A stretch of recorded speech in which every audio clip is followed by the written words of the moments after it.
As the year comes to a close, I've noticed several videos from prominent MTG content creators talking about the best cards from 2025. And while these videos are plenty interesting and very well made, I was surprised to see these same cards talked about over and over again across multiple channels. And I'm not trying to call anybody out, but I think we already knew that Vivi and Sephiroth are really good. And so, as sort of a counterpoint to these videos, I quickly put together a list of 6 underplayed cards that overperformed in 2025. One for each set released this year, excluding Innistrad Remastered. And sure, I'll admit upfront that these cards are not as broken as Wan Shitong or Icetail Explorer, but they're definitely worth considering for your next commander deck. First up, let's start with Aether Drift and Explosive Getaway. At 10 cents, Explosive Getaway is a 5 mana sorcery spell that costs 3 generic, 1 red, and 1 white mana. It appears in about 3,000 decks on EDH Rec and reads: exile up to 1 target artifact or creature. Return it to the battlefield under its owner's control at the beginning of the next end step. Then, Explosive Getaway deals 4 damage to each creature. I actually talked about this card a bit before the set was released, so I'm kind of cheating by mentioning it again. But I really feel like this card is underrated. It's especially good if your commander already has 5 or more toughness, as that means you can target and protect another value creature, making this a mostly one-sided board wipe. The coolest thing I've ever done with this is blink a portal to Phyrexia. The 4 damage cleared the board of all the small stuff, and then when the portal came back on my end step, each player was forced to sacrifice any big creatures they had remaining. I've also used this to blink cards like Coveted Jewel, Witch Enchanter, Anti-Causal Vestige, and Karmic Guide. Combined with the 4 damage board wipe, this card can absolutely catapult you into the lead. And if we're being honest, a huge number of decks don't play any big creatures at all. I seriously think you should give it a try.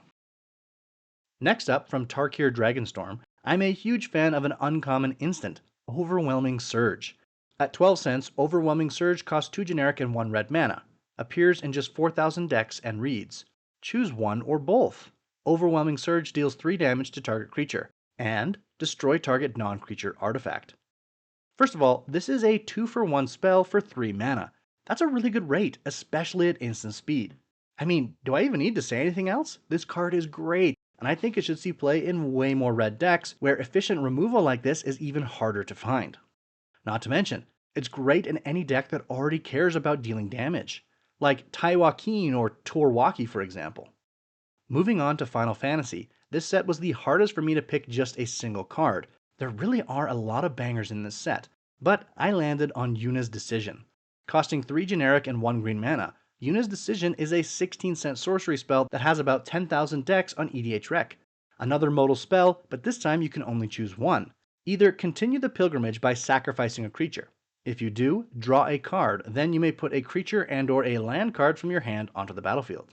Or you can find another way, by returning 1 or 2 target permanent cards from your graveyard to your hand. When I first read this spell, I honestly felt like I was taking crazy pills. All you have to do is sacrifice a creature to cantrip, ramp, and cheat a creature into play? And even if you've got nothing good in your hand, you could instead just grab 2 things from your graveyard? Both halves of these spells are great, and that first mode is so powerful. And you don't even need to be cheating in some 7 or 8 mana bomb to make this worth it. I especially like it in any aristocrat deck that can take advantage of the sacrifice effect, or in a deck that runs a lot of mana dorks, as casting this on turn 3 with a mana dork could be game breaking. Up next with Edge of Eternities, Portal of the Void is so much better than I expected. At just 17 cents, this enchantment aura has about 5,000 decks on EDH Rec and costs 3 generic and 1 black mana.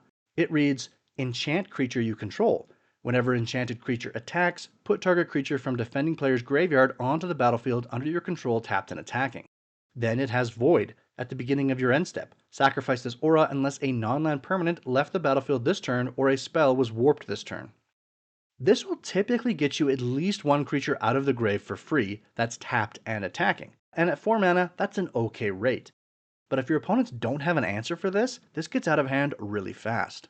Even if you have no other mill or discard synergies, there is almost always going to be at least a couple creatures in the grave for you to steal.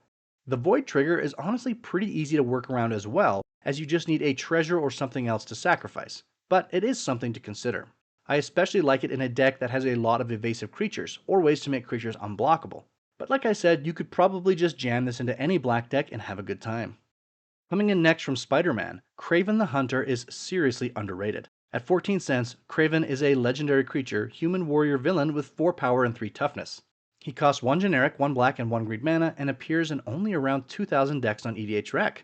And while Kraven can be your commander, I am specifically talking about him in the 99. He reads, Trample.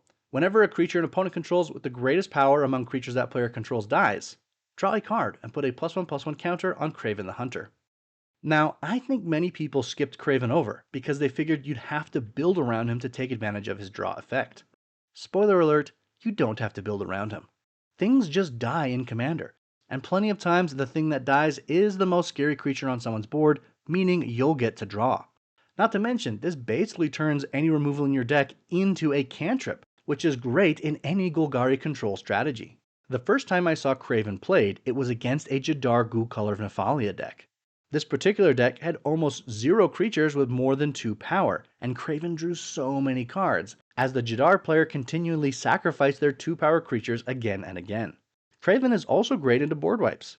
For example, if someone has an army of 1/1s and nothing else, you draw a card for each 1/1 that dies on their board. Even without any synergy, Kraven draws you more cards than you'd think, and he gets big fast. He does not need much support to be effective, although, to be fair, it's not exactly hard to include support for him in your deck. Any piece of removal is effectively doing what Kraven wants you to do. I definitely think Kraven deserves to be played in more than 2,000 decks. Finally, from Avatar The Last Airbender, I'm going to cheat a bit and mention Bender's Waterskin. At 40 cents, Bender's Waterskin costs 3 generic mana and shows up in about 50,000 decks on EDH Rec. So yeah, it's seeing way more play than any other card on this list.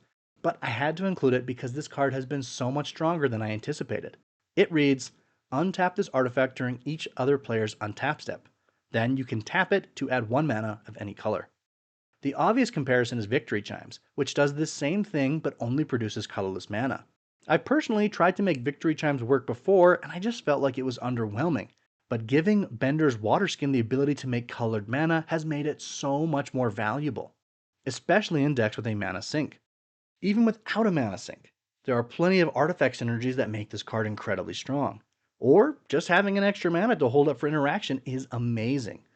Come to think of it, I suppose you could run both Victory Chimes and Bender's Waterskin to potentially have 2 mana on each player's turns. Regardless, Bender's Waterskin has definitely been better than I imagined, and I think it fits in a lot more strategies than I initially gave it credit for. At any rate, that's my list. I know I skipped over a lot of powerful cards from 2025, but I want to emphasize that my list is meant to highlight cards I've actually played or seen played that performed way better than I expected. Let me know in the comments what you think of my list, and please share your overperformers from 2025 in the comments below.